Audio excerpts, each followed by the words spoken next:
congratulations with this documentary, Fox and Rob. Congratulations. Thank you. Thank you.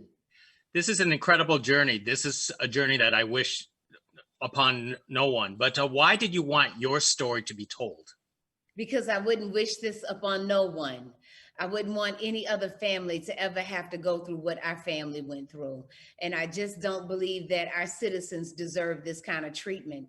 And I think that other citizens, if they knew that people were being treated this way, they would find it unacceptable and do something about it. This is a great documentary. It's because it shows the human side that started with your video diaries, Fox. Tell me, when did this actually start and why you started a video diary? Because a lot of people wouldn't even think about doing that.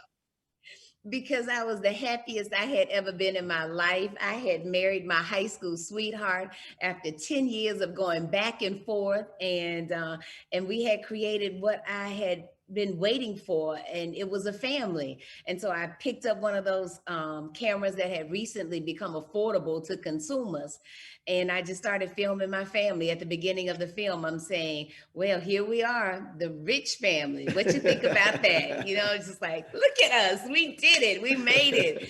And so about 6 months later, we had made the worst decision of our lives and caused our family to separate.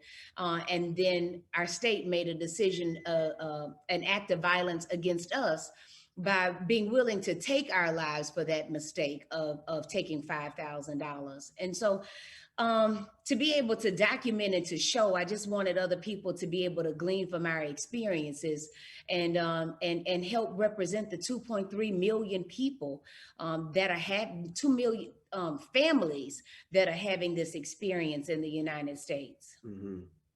Hey, Rob, how did you feel about Fox's documenting every step and of her support throughout your entire life? I thought that it was absolutely amazing.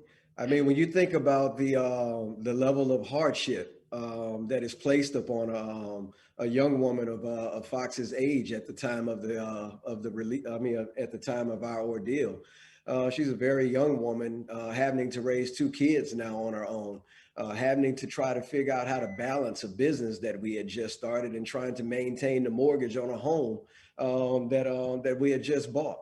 So to think that in the midst of all of that hardship and with one foot on ground and then another one on a banana peel inside of the jail system as she was facing a jail sentence of her own, you know, to think that she even had enough capacity, both emotionally and physically, to be able to document, you know, in spite of all, you know, all else that was going on. It just made me really realize that I had married a really amazing woman. So again, in a word, amazing. 2 words, absolutely amazing. That is beautiful. Of course, America would love to know, what are you doing now after all this is over?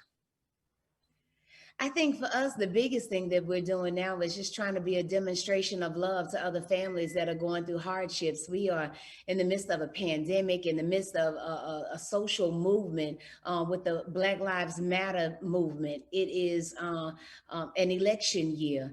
We've got a lot going on in our world. And I just think that if we can be a demonstration of love or a example of what a family can do together, then let that be so. Mm-hmm. I said in the end of the movie, when Fox asked me what was I going to do when I became a free man, I said in the NFL, when they win the game and when they win the championship, they generally would say at the close that I'm going to Disney World. I still haven't been to Disney World yet.